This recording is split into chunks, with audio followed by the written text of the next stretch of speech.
Hello, welcome to Tabletops and Bottoms. The show where we talk about anything TTRPG, nerdy, and or gay. Yeah. So today's topic, we are talking about what makes a good player. What does make a good player? Yeah. I'm a player. You are a player. Okay, so how long have you been playing D&D? I don't know. I literally don't know. I started in that one campaign. I don't remember what year that was. Oh, that was the Call of Cthulhu campaign that I started with. No. Oh, no, that's right. It was the other one. Yeah. Yeah, but I was only in that one for a couple of months. And then it was like a year or so until we played Call of Cthulhu. And then we started this campaign. So maybe 5-ish years. But it's been fun. A good time. How do you be a player? Was that just play the game? That's true. Yeah, to just play the game. I feel that's entry level requirement for being a player. But what do you, when you I guess were first being a player, what drew you into it? Into being a player or into D&D? Ooh, both. No, let's start with player and then D&D. Okay. I feel like it should be opposite. I feel like D&D first. Okay, D&D first. Okay. I'm just making up the rules. I mean, everyone's heard of D&D. That is a thing that everyone has heard of. It's been the pop culture. I feel like if you're an American, I don't know if other people play D&D. I mean, it's probably. I feel like it is. Weirdly enough, actually, a fun fact that I didn't realize: Call of Cthulhu is actually the #1 role-playing game in Japan. Good. Did not know that. But yeah, I think at least if you live here in America, I mean, we got Stranger Things. I think that was kind of what spurred me to actually find a way to play, just because it was in that show. But it's always been at the back of my mind, dang, that would be fun if I had people to play with, which I think that might be the case for a lot of people. They would like to play, they just don't know how or who or where. But I feel like definitely seeing it in pop culture, movies, even in video games, they reference it a lot. So that's what got me interested in playing. When you invited me to play is when I was like, this is my opportunity. Because as we learned in a previous episode, my first attempt at playing a TTRPG went bad. But I was going into an already established game, which was a little bit intimidating. But I feel like I did it well. Yeah, that's true. I forgot that we were playing, and you came into our already established game. Mm-hmm. I remember that, because we had been playing an evil campaign because, let's be real, sometimes you just kind of want to be a murder hobo. True. And our GM at the time was like, yeah, let's do it. Yeah. None of us have the moral spoons to be evil, so it just kind of ended up being very neutral. We did some bad for sure. I feel like that's how it always goes. Yeah. We also we were not the heroes for sure. Yeah. But we were also not the villain, so it was a very neutral campaign, which was fun. Mm-hmm. I knew most of the players. There's only one person I didn't really know, but we got along well. Yeah, that's true. And I feel like I nailed that first. You did. line. Please. Right when they introduced me, I nailed it. I did it. I will say that was the best introduction to a character that I have ever witnessed in my entire life. So we had to figure out a way to kind of put me in to the campaign. How do I know these characters? And they're like, we have this kind of nothing character. He kind of sucks. So what if you knew him from high school? And literally, I just came in. They were like, "You're here." I don't remember the context, but all I remember is what I said. I don't know if I can do it again. We were okay. So for context, because I actually do remember. So we were in this town, right? Mm-hmm. And we were in a we were supposed to be going to some kind of group reunion in this town. And Oh, yeah. you happened to be there. And so we were introducing you like, oh, like this is, or our GM was introducing you like, oh, this is a character that you see. Uh-huh. And it was like, Marisa, please describe yourself. Uh-huh. And you come in with like the best one-liner. And it like sent all of us. It was amazing. My character was fully mean girl. Fully mean girling. I bullied this man relentlessly in high school. And that was my backstory. And I just came in Bradford from high school. Literally 10 out of 10 best character introduction. Like, you know what? New standards for all of you. Get a good one-liner when you introduce your characters. Don't even do description or anything. Just barrel in. Like, there was no description of your character at all. You just came in and you were like, Bradford from high school. And that was all you needed to know about her character right then and there. It was perfect. I dream about that moment sometimes. Like, that's how good it is.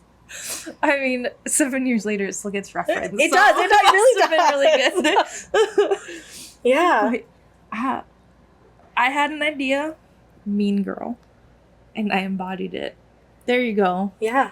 So let me ask you, like, what are other things that you do, like, as a player? Yeah. That, I guess, like, one, keeps you in character, but two, makes you motivated to, like, play your characters? I think when you're creating your character, you have to create someone that you want to play. And that can be kind of hard when you're first starting out, because you don't really know the ins and outs of, like, the classes or the races or anything like that. But just pick one that interests you, I would say. If it's hard, ask your GM or your other players for tips. Like, especially if you're playing with someone who has more experience than you and has maybe played that class or race before, they can definitely give you pointers. Don't be afraid to ask questions. Oh, yeah. Absolutely ask questions. And if you don't know, or if no one else at your table knows, Google. Who's your best friend? Yeah, Google. Yeah. Also, if you have a friend that buys D&D Beyond books and they add you to your party, you get access to those books. Yeah, that's a very good tip to have. Yeah. That's how I have a couple of books. I didn't know. Like, I don't even play that campaign anymore. Yeah. And I still have access to the books. He never removed me. Thank you, Josh. Shout out to Josh. Also, a follow-up question after that. Like, who's your favorite character to play? But, okay, let's start with... I've already forgotten what the question was. Okay, you said what motivates me to play? Honestly, the story. Like, the story that you create or whoever, the GM, the one-shot, whatever you're playing, that's what usually keeps me into it. Keeps me going. Hello, little boy. This is Sesame. He's my good boy. I love him. He only has 1 ear. He does. I have other good boys as well. I have 2 guinea pig boys. But Sesame is my kitty boy. Yeah. The story, the other characters, just finding out what's going to happen. That was a really big yawn. Oh my god. Oh, yeah. My mic. Favorite character that you've played? I made a character based off of, like, Indiana Jones for for our Call of Cthulhu campaign. Yeah, Misery Adams. I loved her. Was my favorite character, I think, to play. She was very impulsive. That fight. God, which one? First of all, which one? The one at the auction. Oh. Where I just kept getting hit after hit after hit. And I was doing so well. Yeah. You really were. I'm actually genuinely surprised because I thought we didn't die. Yeah. Yeah, I'm also surprised. Fights in Call of Cthulhu are hard in the sense of your hit points are like, I think max like 7. Mm-hmm. And guns do like, I think 2d6 damage per bullet. Yeah. Yeah, I'm genuinely surprised that you didn't die that day. Yeah, I didn't get hit. I think I got punched maybe once, but you did. I just kept going. As a player, like what's your favorite thing about being a player? I like role playing. Oh yeah, like can we talk about that? Like the difference between like role playing and combat, because every player is different and every table is different. Like at our table, I am not a huge fan of combat and running combat just because it's hard. It's hard. Yeah, it's hard, and a lot of times it's not the way that you expect it to play. It's not like Yu-Gi-Oh or like Magic where you're just like, yeah, I know exactly what I'm going to do. Like a lot of times people want to think about being strategic in combat, which is absolutely fine. And also, when that first campaign that I started was combat heavy. Yeah. And I was new at that point in time, so I didn't know what spells I had. I didn't realize that I gave myself almost all non-combat spells, so I was just screwed in general. Yeah. And I was a bard, so I didn't hit like hard at all. So yeah, combat in general is hard compared to roleplay. And so a lot of times in the games that I run, they're more roleplay heavy than combat. And if we do combat, shout out to Connie Chang, I actually picked up on their style of combat where it is narrative based instead. I really like how you run our fights now. Yeah. I hated just sitting there and like, what do I do? Yeah. Yeah. I would say as when I was a player, combat was also my least favorite part about D&D, because you have to sit there and you have to also wait for everybody else to figure out what they're going to do. Yeah. It can take a really long time just for one fight. I've had... You first. I've fallen asleep during combat before. That's amazing. I will say there have been times where I have fully zoned out while we're in the middle of combat. And also, one thing I find is the problem with combat in D&D specifically is that it's not cooperative. Yeah, that's true. I never thought about that before. Yeah, because like when I was when I was a player, a lot of times our DM would not allow us to like collaborate when we were in combat. So we just had to sit there and wait our turns. And I was like, this is not great for me. I like being collaborative in general. Yeah. Especially in combat. That's like, I feel like that would be peak time to do that. Right? Yeah, you would pull out some crazy like anime moves. With your fellow players. Like work together on that. But a lot of the times, what I've seen, like it's not cooperative. Damn.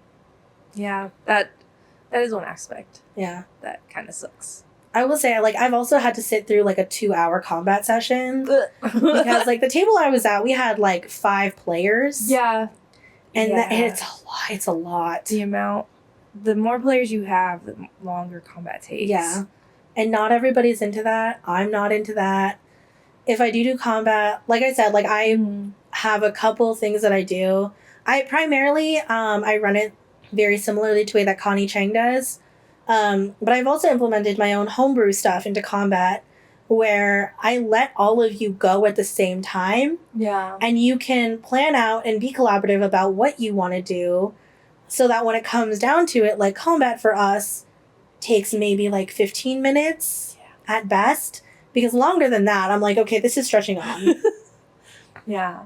And it's like 2 hours for a 5-minute battle in game time or something. Yeah, literally. And then you got to keep track of like where you are in terms of environment and how long your spells run. Yeah, it's a lot. Yeah. I personally am not a fan. So I don't generally run combat. Yeah. If I don't have to. There are times when you do have to. You do actually have to fight somebody. Yeah. But my players are also the type who are just like, let's talk this out. Or we do something stupid. Or they do something stupid, and a lot of the times they do the stupid thing, and then I'm like, damn. Roleplay is a huge thing in terms of D&D, and especially being a player. Do you have any tips for roleplaying? And 2, what keeps you immersed in it? How do you sort of get into that headspace, I guess, to play your character? It's hard sometimes.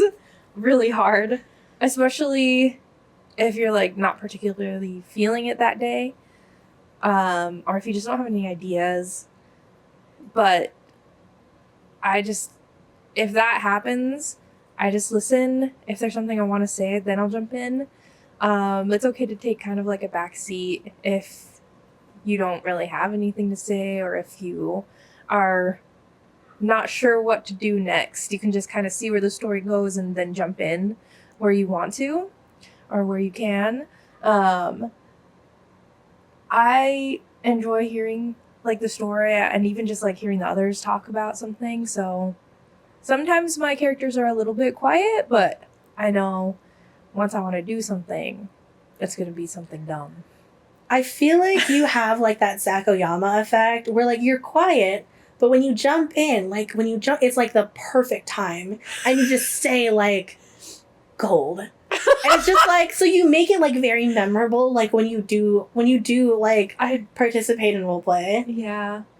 I feel like all my characters have kind of like they're a little bit silly. I think that's absolutely fun to have, I think. Like, you have a delicate balance, I think, that you play off really well, of, like, knowing when the emotional parts are, but also knowing, like, when you're good to do the stupid shit, because it makes the story better. Yeah. Yeah. It's fun. Roleplay's fun.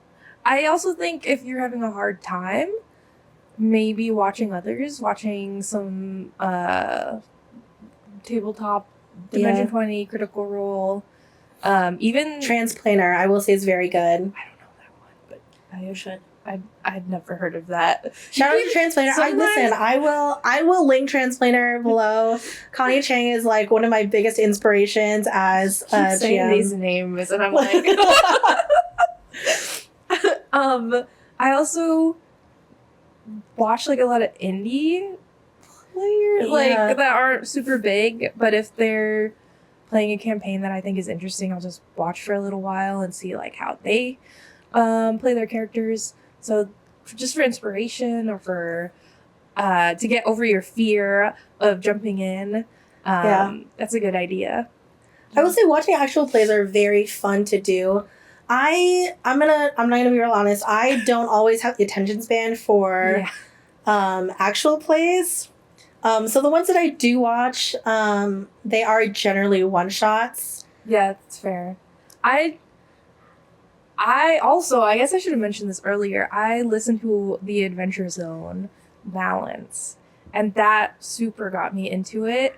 But it's really funny when we recommended it to you and you already had so much knowledge of D&D that it was like physically hurting you to listen to them struggle. And I guess I watched it before I knew anything, so I was like, this is fun. I will say I am grateful because you did give me the comics because I really tried to listen to the Adventure Zone. It really doesn't get going until like the second or third arc, but it's very fun. If you haven't played D&D before, I recommend it. I will also recommend it because as I was listening to it as somebody who listened to it when I was already like a seasoned player GM, they are actually very good at helping you sort of like figure out what the nuances are. Because it feels like you're learning alongside them. And I think that's absolutely great for a beginner. Yeah. For me, like, I couldn't get behind it. The comic books are absolutely helping me get into the actual story of what they were doing. Yeah. So if you're more seasoned and you don't really want to listen to people sort of like find their way through D&D, I recommend the comics. Or just start past arc 1. Or that too, yeah.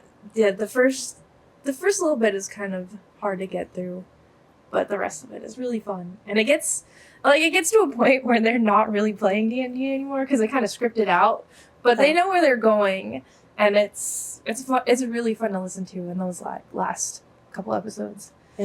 Yeah. Anyway, so my praise for them. Okay. Hot take as a player. Actually, maybe this is more tips rather than a hot take. But I'm gonna call this my hot take.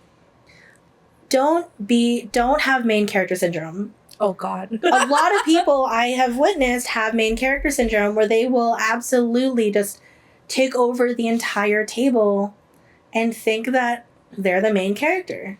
Yeah. Like, girl, you're not. This is an ensemble.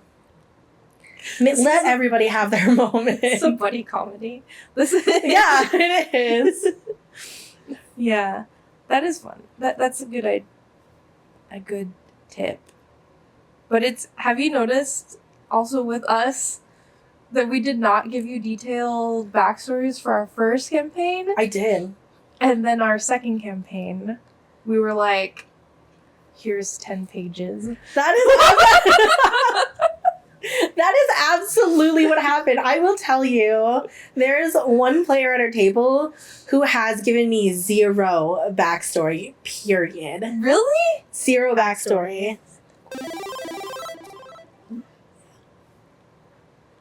Uh-huh.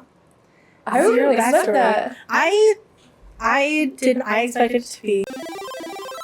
Mm. It is not, actually. I didn't expect that. But I'm playing twins, so... You are playing twins, which is absolutely wild. Absolutely wild. Let me tell you, your character names have me... Yeah. That got me so good so many times. Yeah. Good. That's what they would expect. You know what? Yeah. That is what they would expect, and I love it so much. Yeah. Okay, tips. Do you have any tips for Take people? notes. Take notes. Take notes. Watch people, ask questions. Yeah. And by watch people, I mean, like, if, actual plays. Ask questions. Be friends, if you can, with your other players. Yeah. Because I feel like if you're actually friends in real life, role-playing is a lot easier. Easier to come by, easier to do, because you're not as intimidated. Those are my tips. I like those tips. Let's end the episode here. Thank you guys so much for joining us. And if there's something you want us to cover, please leave a comment and like and subscribe. Yeah. And also, if you want to find us on... Oh, yeah. Just kidding, I forgot what I was going to say. Where you can find podcasts. Yeah. Yeah. Also here, YouTube. I'm assuming this is where that's going. Yeah. Let's keep that up ending. Bye!